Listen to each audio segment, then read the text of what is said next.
চৰকাৰী খণ্ডৰ প্ৰাথমিক বিদ্যালয়ত দিনে দিনে হ্ৰাস পাইছে শিক্ষাৰ্থীৰ সংখ্যা। আমি আজি উপস্থিত আছোঁ কলিয়াবৰ শিক্ষাখণ্ডৰ অন্তৰ্গত শাকমুঠি চৰকাৰী নিম্ন বুনিয়াদী বিদ্যালয়ত। প্ৰায় 102 বছৰীয়া এইখন বিদ্যালয়ত কিন্তু উদ্বেগজনকভাৱে ছাত্ৰ ছাত্ৰীৰ সংখ্যা দিনক দিনে হ্ৰাস পাই আহিছে। শিক্ষা বিভাগে বিভিন্ন ধৰণৰ সা সুবিধা প্ৰদান কৰাৰ পিছতো চৰকাৰী খণ্ডৰ বিদ্যালয়লৈ কিন্তু শিক্ষাৰ্থীসকল নহা হৈছে। তাৰে এক উদাহৰণ শাকমুঠি এইখন বিদ্যালয়।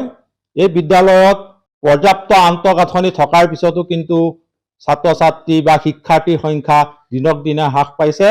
আমাৰ লগত এই বিদ্যালয়খনৰ এগৰাকী শিক্ষক আছে, তেখেতৰ পৰা জানিম আপোনালোকৰ বিদ্যালয়ত বৰ্তমান কিমানগৰাকী শিক্ষাৰ্থীয়ে শিক্ষা গ্ৰহণ কৰি আছে? আমাৰ বিদ্যালয়ত বৰ্তমান 13 গৰাকী শিক্ষাৰ্থীয়ে শিক্ষা গ্ৰহণ কৰি আছে। সকলো আন্তঃগাঁথনি আছে?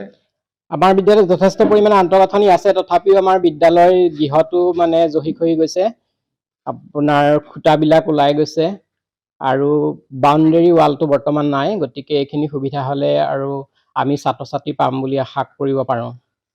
ছাত্ৰ ছাত্ৰী হ্ৰাস পোৱাৰ কাৰণটো কি বুলি ভাবে আপুনি?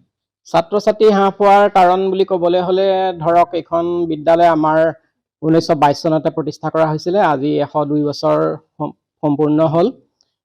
আগতেও এই বিদ্যালয়ত খুব বেছি এটা ছাত্ৰ ছাত্ৰী নাছিলে। আজি ধৰক 102 বছৰ হৈছে। 102 বছৰত আমাৰ ছাত্ৰ ছাত্ৰীৰ সংখ্যা নামভৰ্তিৰ বহীমতে 1000 প্ৰায় 4জন মান হৈছে। তথাপি আগতে ধৰক 25 জন 30 জন তেনেকুৱা ছাত্ৰ ছাত্ৰী আছিলে। এতিয়া যিহেতু ব্যক্তিগত মাধ্যমৰ বিদ্যালয়সমূহ যথেষ্ট পৰিমাণে গঢ়ি উঠিছে আমাৰ কলিয়াবৰত, আৰু ছাত্ৰ ছাত্ৰীসকলৰ অভিভাৱকসকলৰ এই চৰকাৰী মাধ্যমৰ বিদ্যালয়ৰ প্ৰতি অনীহাৰ ভাৱ দেখা পোৱা গৈছে, আৰু সেইবাবেই এই বিদ্যালয়ৰ প্ৰতি অভিভাৱকসকল আকৰ্ষিত নোহোৱা হৈছে। আমি কিন্তু যথেষ্ট পৰিমাণে চেষ্টা কৰিছোঁ। আমি বৰ্তমান ইয়াত 4জন শিক্ষক আছিলে আমাৰ, কিন্তু এগৰাকী শিক্ষকক 5 নং আঞ্জুকপানী LP স্কুললৈ লৈ গৈছে।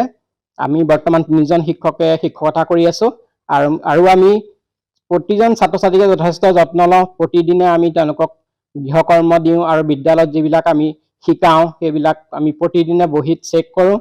গতিকে আমাৰ বিদ্যালয় ব্যক্তিগত খণ্ডৰ বিদ্যালয়কে কোনো গুণে কম নহয়। আমি সকলো প্ৰকাৰে ছাত্ৰ ছাত্ৰীৰ সৰ্বাংগীন উন্নতিৰ কাৰণে চেষ্টা কৰি আছোঁ, আৰু আমাৰ এই বিদ্যালয়তে পঢ়ি বহুতো ছাত্ৰ ছাত্ৰী ইতিমধ্যে ভাল মানুহ হৈছে। এই বিদ্যালয়তে পঢ়ি ডক্টৰ বিৰিঞ্চি বৰুৱা আৰু ডক্টৰ হ'ব পাৰিছে। তাৰোপৰি এডভকেট আৰু বিভিন্ন ৰাজনীতিকে আদি কৰি বিভিন্ন পৰ্যায়ত তেওঁলোকে প্ৰতিষ্ঠিত ব্যক্তি হিচাপে সমাজত প্ৰতিষ্ঠা কৰিব পাৰিছে। গতিকে আমি অভিভাৱকসকলৰ প্ৰতি আহ্বান জনাইছোঁ, তেওঁলোকে আমাৰ বিদ্যালয়ত তেওঁলোকৰ সন্তানক পঢ়াওক। আমি ইয়াৰ দায়িত্ব লৈছোঁ। আমি তেওঁলোকৰ সন্তানক এজন ভাল নাগৰিক হিচাপে গঢ়ি তুলিবলৈ সক্ষম হ'ম।